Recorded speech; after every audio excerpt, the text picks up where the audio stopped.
If you're a honeybee, a hornet attack could be the last thing you ever experience. It's a gory, violent process, and honeybees have had to adapt to stay alive. You've probably heard of those murder hornets that recently turned up in North America. This is not a story about those.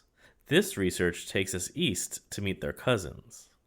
Wellesley College biologist Heather Matala went to Vietnam to understand how Asian honeybees defend themselves from the hornets there.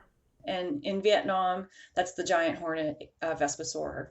Typically, when a hornet invades an Asian honeybee hive, hundreds of bees surround the intruder and create what's called a heat ball.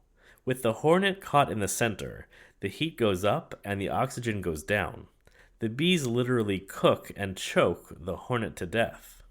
But Vespasorer has figured out a way to avoid this trap.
Whether you're a pro gamer or you dip your toes into that world every once in a while, chances are you got stuck while playing a video game once, or was even gloriously defeated by one. I know I have. Maybe in your frustration, you kicked the console a little. Maybe you took it out on the controllers, or, if you're an 80s kid like me, made the joystick pay. Now, a group of computer scientists from Uber AI are taking revenge for all of us who've been in this situation before. Using a family of simple algorithms tagged Go Explore, they went back and beat some of the most notoriously difficult Atari games, whose chunky blocks of pixels and 8-bit tunes had once challenged, taunted, and even enraged us. But what does revisiting those games from the 80s and 90s accomplish, besides fulfilling a childhood fantasy?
We all know the journalists often make things sound worse than they are about. They aren't the only ones. It seems that scientists sometimes do it too. In the past, scientists have claimed the Great Pacific Garbage Patch, and that's the area in the Pacific Ocean where plastic waste is collected together to create one kind of big garbage island. Anyway, they have claimed that this area of garbage is twice the size of the state of Texas or 20 times the size of England. Some scientists even said that there's more plastic in that ocean than plankton adapt, the tiny animals and plants that fish eat. A new report shows that while there is a very serious problem for the environment, it is not as great as many scientists have said. The research showed that the garbage covers an area that's much smaller than Texas, and wild plastic can harm some sea life. It actually feeds other tiny living creatures. For this reason, the report concludes that we should try to remove the plastic but should focus on stopping more garbage from entering the oceans, so it doesn't get worse in the future.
Well, employers are currently experiencing a love-hate relationship with social media. Some are using it to their advantage. They're reaching more customers, increasing sales, and improving their brand image through social networking sites. They're also using them for recruitment. On the other hand, many employers continue to see the bad side of social media and believe that it poses a threat to their business. Negative comments online can damage a brand.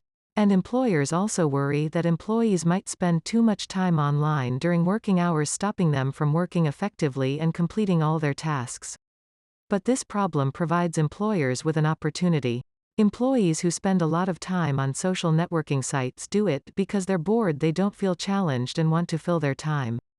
This suggests that employers should take a more active role in providing development opportunities for their staff and setting new goals. This way they can benefit from the advantages of social media without experiencing the difficulties.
Word class.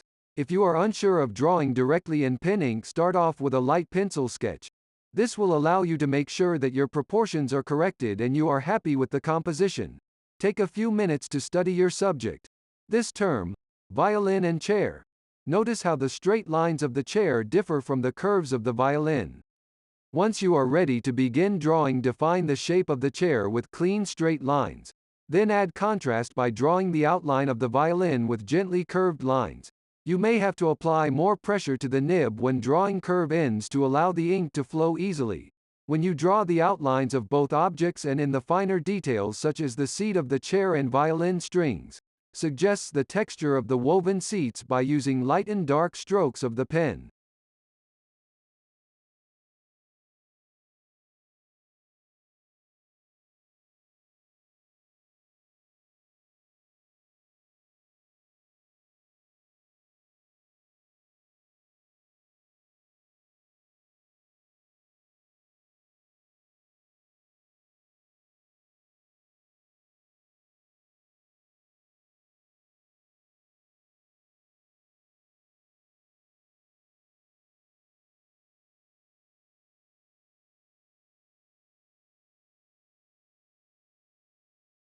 As you recall from our previous discussion, the chemistry of life is organized into metabolic pathways, next year in your organic chemistry lab. You'll go into metabolism in more depth. Since this is an intro course, you need only a general understanding of the process for now. There is a wonderful videotape. I'd like you to know about that. It will help you review for the test next week. It's the part of the transformation series that was on television about a year ago. The episode you should watch is called The Industry of a Cell. I strongly urge you to see. I believe our library has more than one copy. It has lots of examples of the many ways that cells use energy for metabolism. For example, it shows how bacteria indeed a headlight of a certain fish, how these bacteria take the energy stored in food and convert it into light in a process called bioluminescence. You should all try to see this program before next week. I highly recommend. In fact, you can expect to see examples from it on the test.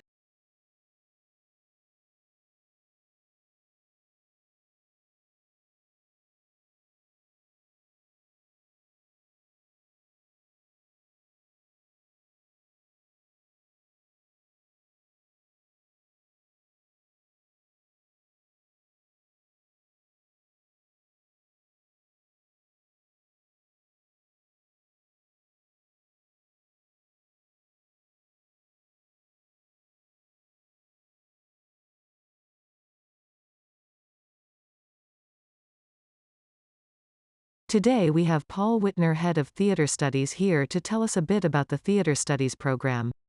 Paul, what makes this course different? Well, I think it's the environment we can offer students.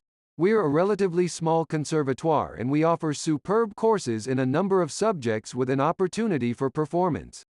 We've built a reputation for producing both traditional and alternative performances. I guess the course would appeal to potential students for the level of support that's available.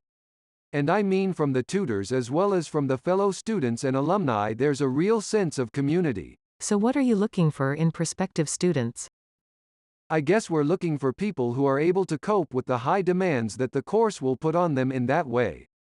I think the program reflects the workplace we're preparing them for. So it's incredibly intense and we cover a huge range of projects and they will be introduced to areas of performance design which they might never have considered before. We need students with imagination and dedication who are able to keep up when the going gets tough.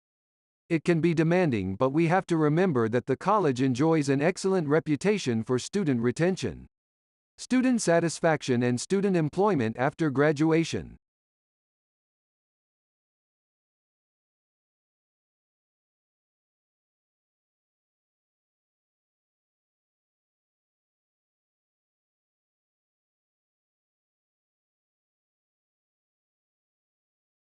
Alright, a little bit of history.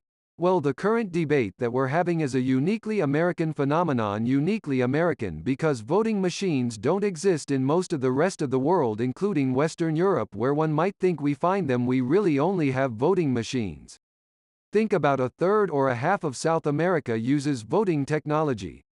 Holland does because there's a machine manufacturer there, and the whole country of India uses electronic voting machines, which is quite interesting. Those machines are made by the Indian government.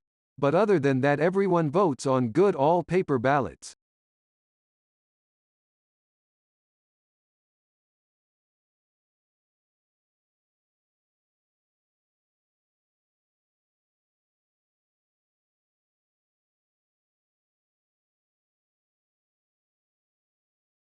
The pandemic has transformed lives and livelihoods, but it's changed the little details too, like the language we use, peppering our everyday speech with scientific terms like social distancing, super spreader, and asymptomatic. Yeah, I mean, we've all had to become, amateur epidemiologists, I suppose, and familiarize ourselves with these terms that, normally you would expect just to be in some journal article somewhere. Ben Zimmer is a linguist and language columnist for the Wall Street Journal.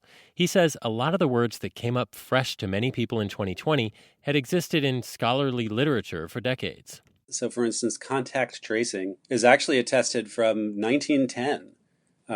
There's an example from an Australian medical journal talking about school epidemics back in 1910, and they're talking about contact tracing as something that the school nurse would need to do to figure out who had been infected.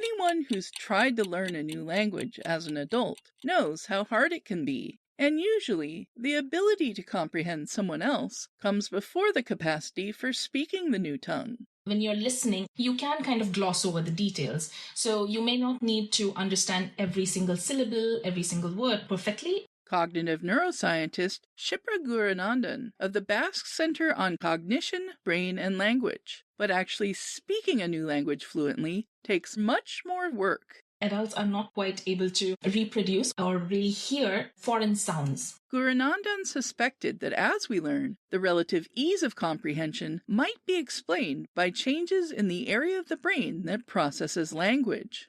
It's been known since the 1800s that, for most people, the left hemisphere of the brain is essential for language.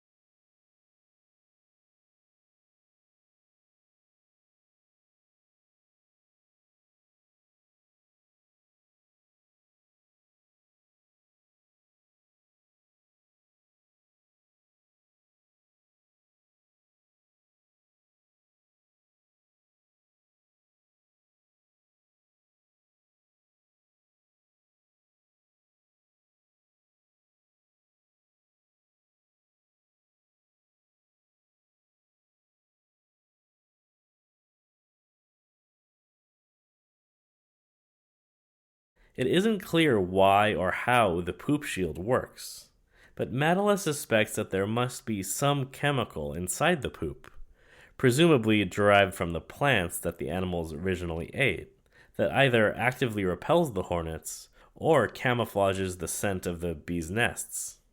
American bees don't do this. Asian honeybees are a different species than the Western honeybees in Europe and North America. I just can't even totally capture how much fun it really was to do this work. I didn't have a lot of personal experience with Asian bees, and so meeting them was kind of like meeting the crazy cousin of the bees you know really well. These bees are a lot smaller, but they're very, very fast and very reactive. And that's because of the kind of hornet pressure that they've evolved under. They have evolved to fly quite quickly in zigzagging patterns as they're approaching their nest so that they're very hard to catch.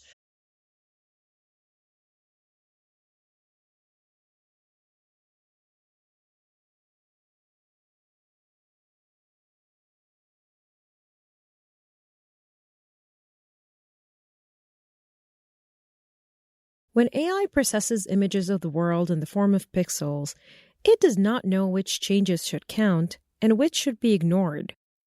For instance, a slight change in the pattern of the clouds in the sky in a game environment is probably unimportant when exploring said game.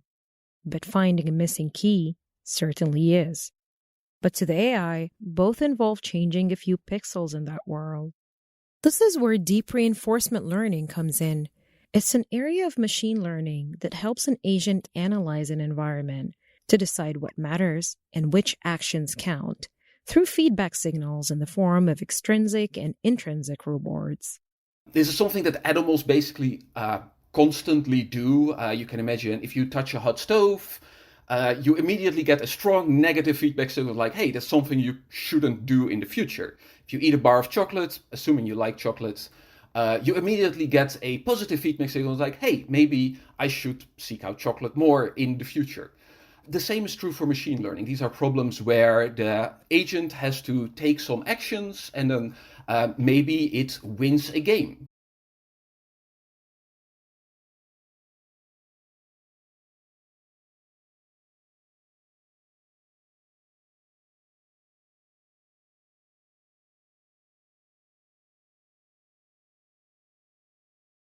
When we are trying to figure something out, an essay, a problem set, a puzzle, it can feel like we need whatever we don't have. When a parent or roommate keeps interrupting your train of thought with casual comments about dinner or their day, you dream of a quiet place to focus. When you enter your second hour staring at the same math problem or mostly blank first page of an essay, you dream about taking a break. It turns out that, for creative tasks, both have their place. But figuring out when to use each means recognizing that not all breaks, or interruptions, are created equal. Researchers studying problem solving break the process down into main.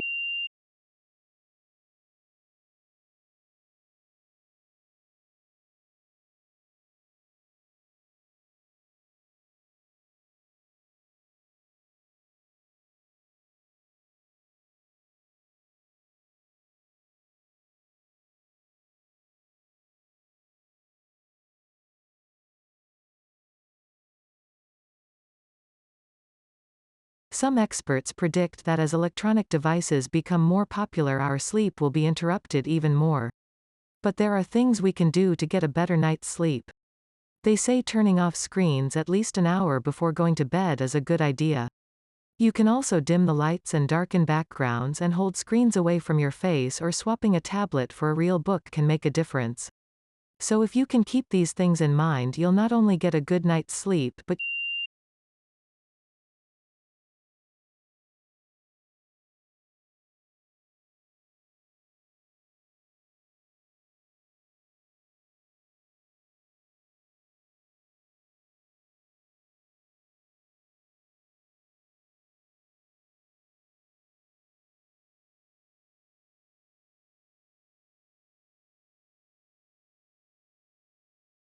At a recent virtual meeting, they voted on the 2020 Word of the Year.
For most people, the left hemisphere of the brain is essential for language.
These bees are a lot smaller, but they're very, very fast and very reactive.